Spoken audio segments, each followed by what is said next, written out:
Hello friends, welcome to my channel gardening and health tips. তো বন্ধুরা, আজকে আমি যেটা কথা বলতে যাচ্ছি সেটি হচ্ছে কাঁচা লঙ্কা। কাঁচা লঙ্কা কীভাবে আপনি পরিচর্যা করবেন, কীভাবে বসাবেন, পুরো টোটাল ব্যাপারটাই আমি আজকে বোঝাবো। তো এই কাঁচা লঙ্কা দেখুন, আমি যে বাড়িতে কাজটা করেছি সেটা দেখতে পাচ্ছেন যে অনেক লঙ্কা এসছে। তো এই লঙ্কাগুলো আপনারা দেখছেন খুব কাজটা ভালোই আছে, ঠিক আছে। তো এইভাবে কীভাবে আপনি বাড়িতে লঙ্কা চাষ করবেন টবের মধ্যে, সেটা আজকে আমি পুরো ব্যাপারটাই আপনাদের বোঝাবো। তো আপনারা দেখতে পাচ্ছেন যে এই লঙ্কা গাছটির পাশে আরেকটি ছোট লঙ্কা গাছ আছে। এটা আমি দানা ফেলেছিলাম, তার থেকে গাছগুলো টবের মধ্যে হয়েছে। এগুলো আবার তুলে আমি আলাদা করে বসাবো। আর আপনি আমার লঙ্কাগুলো, গাছের লঙ্কাগুলো দেখতে পাচ্ছেন, ঠিক আছে। এই লঙ্কাগুলো সাইজগুলো অনেক বড় বড় হয়েছে। এগুলো আপনি তুলে বাড়িতে কিচেনে ইউজ করতে পারেন, কিন্তু আমি তুলে নিই এই কারণে আমি ভিডিও করবো বলে এখনও তুলে নিই। আর এই যখন লঙ্কা কিছু তোলা হয়ে যাবে, মাথাগুলো পিঞ্চ করে দিতে হবে। মাথাগুলো পিঞ্চ করলে কি হবে, আবার অনেক ডাল বেরোবে এবং সেখানে ডাল বেরিয়ে সেখান থেকে আবার ফুল ফুটবে এবং সঙ্গে সঙ্গে আপনার নতুন নতুন ডাল বেরিয়ে আবার নতুন লঙ্কা তৈরি হবে। তো আজকে যেটা আমি বলতে যাচ্ছি যে আপনি যখন লঙ্কা গাছ তৈরি করবেন, তখন প্রথমে আপনার যে মাটিটা চুজ করবেন সেটা কি মাটি চুজ করবেন।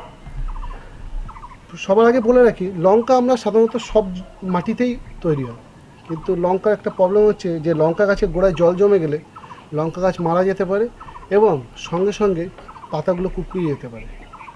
তো ওই জন্য আমি আপনাদের সাজেশন করব যে আপনারা যখন লঙ্কার জন্য গাছ বসাবেন, তার যে মাটিটা রেডি করবেন তার মধ্যে প্লেন সয়েল দেবেন 50%, 30% কম্পোস্ট হবে।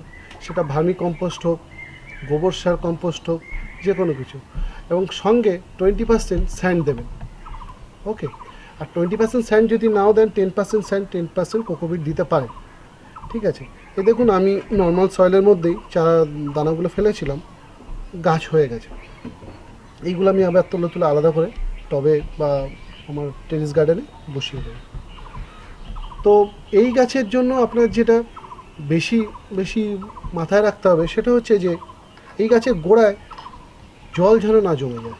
জল জমে গেলেই গাছের ক্ষতি হবে এবং গাছের পাতা কুকড়িয়ে যেতে পারে এবং গাছ মারাও যেতে পারে। তো এই গাছের জন্য আপনি যে সারগুলো ইউজ করবেন, আমি যদি আপনাকে বলবো যে বাড়িতে টেরেস গার্ডেনে করেন বা আপনার ব্যালকনিতে করেন, অবশ্যই আপনারা অর্গানিক ফার্টিলাইজার ইউজ করবেন। তার জন্য আপনারা নাইট্রোজেন বেস ফার্টিলাইজার ইউজ করবেন। তার মধ্যে পড়ে যেরকম আপনার কলার খোসার যে সার হয়, গোবর সার হয় এবং সর্ষের খোল, এই 3 ধরনের সার আপনি এর মধ্যে ইউজ করতে পারেন এবং এটা 15 দিন অন্তর অল্টারনেটিভলি ইউজ করতে পারেন। মানে এই সপ্তাহে আপনি যদি কলার খোসার যে লিকুইড সারটা দিলেন, পরের সপ্তাহে আপনি সর্ষের খোলটা দিলেন, তারপরের সপ্তাহে আপনি গোবর সার দিলেন, ঠিক আছে। তো এই সারগুলো সিঙ্গেল কীভাবে বানাতে হয়, সর্ষের খোল কীভাবে ইউজ করতে হয়, কলার খোসা কীভাবে ইউজ করতে হয়, আগামী দিনে আমি সেই ভিডিওগুলো আপনাদের দেখিয়ে দেবো খুব তাড়াতাড়ি। তো এছাড়া আপনার গাছে ভালো ফুল এবং ভালো লঙ্কা ধরবে, তার জন্য আপনি এপসন সল্ট স্প্রে করতে পারবেন 15 দিন অন্তর অন্তর। তাহলে কী হবে, আপনার গাছে প্রচুর ফুল ফুটবে এবং সঙ্গে সঙ্গে প্রচুর লঙ্কাও আসবে। তো এই এপসন সল্ট আপনি কোথায় পাবেন? আপনি অ্যামাজন, ফ্লিপকার্ট থেকেও পেতে পারেন, বা আপনার কাছাকাছি কোনো ওষুধের দোকানে গিয়েও ম্যাগনেসিয়াম সালফেট বললেও তারা দিয়ে দেবে, ঠিক আছে। এবার যে বন্ধুরা আপনি মানে অর্গানিক সার ইউজ করবে না, তাদের জন্য আমি বলে রাখি, এর মধ্যে আপনারা এরকম একটা ছোটো টবের সাইজে 1 চামচ ইউরিয়া আর 1/2 চামচ পটাশ আপনারা জলে মিশিয়ে গাছের একটু গোড়া থেকে একটু দূরে আপনি খুঁড়ে নেবেন, শক্ত কিছু দিয়ে খুঁড়ে নিয়ে তার পাশে দিয়ে দিতে পারেন 15 দিন অন্তর অন্তর।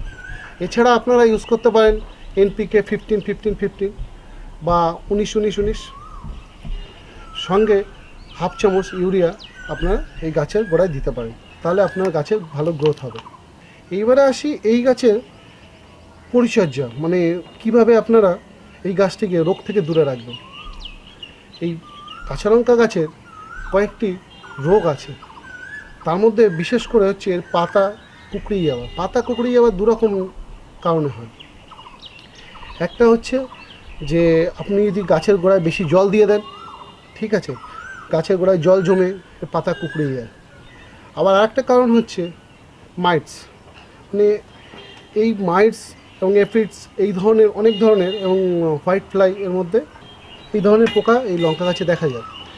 তার জন্য আমি বলবো, আপনারা যদি এর থেকে বাঁচতে চান, অবশ্যই আপনারা বাড়িতে তৈরি নিম অয়েল এর মধ্যে আগে 10 দিন অন্তর অন্তর ইউজ করবেন। তাহলে এর গাছের মধ্যে আর কোনো পোকামাকড়ের আক্রমণ হবে না এবং আপনার গাছটি সুস্থ থাকবে এবং প্রচুর লঙ্কা দেবে। আর আপনার যদি গাছে দেখেন যে পাতা কুঁকড়িয়ে গেছে মানে মাইটসের জন্য, তাহলে কিন্তু সঙ্গে সঙ্গে জলের জন্য যদি না কুঁকড়িয়ে থাকে, আপনার পোকামাকড়ের জন্য আপনার দেখবেন পাতা অংশ কুঁকড়িয়ে যায়, তাহলে অবশ্যই গাছটিকে তুলে আগে বাইরে ফেলে দেবেন। কারণ ওই এই যে রোগটি, যে পাতা কুঁকড়ায় তলায় যে পোকাটা হয়, এই পোকাটা আপনার সব গাছে ছেয়ে যাবে। ওই জন্য সঙ্গে সঙ্গে ওটা তুলে ফেলে দেবেন। ওকে। আর আমি অবশ্যই সাজেশন করব আপনারা 10 দিন অন্তর নিম পাতা দিয়ে যে আপনারা পেস্টিসাইড বা সেটা আপনি স্প্রে করুন, তাহলে এই গাছের পোকামাকড় থেকে আক্রমণ থেকে আপনি রক্ষা করতে পারবেন। এবং শুধু এই লঙ্কা গাছে না, আপনার বাগানের যত গাছ আছে সব গাছেই আপনারা নিম পাতা থেকে যে পেস্টিসাইড আমরা বানাই ঘরে, সেটা আপনারা ইউজ করতে পারেন। ওকে। আর একটা কথা বন্ধুরা বলে দিই যে এই গাছ ফুল সানলাইট লাগে, ফুল সানলাইটে রাখতে হবে, কিন্তু আপনাকে জলও এই গাছে প্রচুর পরিমাণ দিতে হবে, কিন্তু জলটা যাতে গোড়ায় না বসে। ওর জন্য আপনাকে আমরা যখন মাটি সাজেশন করেছিলাম তার মধ্যে হোয়াইট স্যান্ড বা কোকোপিট দিতে বলেছিলাম, যাতে গোড়ায় জলটা না জমে যায়। আপনাকে গরমের সময় দুবেলা জল দিতে হবে। এবারে একটা বলতে চাই, ডিরেক্ট সানলাইটে আপনি যদি নাও রাখেন, যদি আপনি ব্যালকনিতে রাখেন, কোনো অসুবিধা নেই, দিনে 5-6 ঘন্টা আলো আসলেও হবে, কিন্তু ডিরেক্ট সানলাইটে রাখলে আপনার লঙ্কার পরিমাণ বেশি হবে। ঠিক আছে? তো বন্ধুরা, আজকে আমি লঙ্কা নিজে পরিচর্যা করার জন্য আপনাদের ফুল গাইড দিলাম। যদি কোনো কিছু বাকি থেকে যায় অবশ্যই আপনারা সেটা কমেন্টে লিখে দেবেন। আর আপনাদের যদি লঙ্কা গাছ সম্বন্ধে আরও কিছু জানার থাকে, আপনারা কমেন্ট বক্সে লিখবেন। এবং আরেকটা কথা বলে দিই, লঙ্কা গাছ যখন লঙ্কা নেওয়া হয়ে যাবে, অবশ্যই আপনারা মাথাগুলো একটু পিঞ্চ করে দেবেন, তাহলে গাছটা ঝোপের মতন হয়ে যাবে এবং প্রচুর লঙ্কা পাবে। আর লঙ্কা গাছ যদি একটু বড়ো হয়ে যায়, অবশ্যই কিছু একটা লাঠি দিয়ে বেঁধে দেবেন, কেন ঝড়টার হলে ভেঙে যেতে পারে। তো বন্ধুরা, আশা করি আপনাদের এই ভিডিওটা ভালো লেগেছে, এবং ভালো লেগে থাকলে অবশ্যই আপনারা আমার চ্যানেলটিকে সাবস্ক্রাইব করুন এবং আমার ভিডিওটিকে লাইক আর শেয়ার করুন। এবং আগামী দিনে আরও এরকম ভিডিও পেতে আপনারা অবশ্যই আমার চ্যানেলটিকে সাবস্ক্রাইব করার সঙ্গে সঙ্গে বেল বাটনটা দাবিয়ে দিন। Thank you.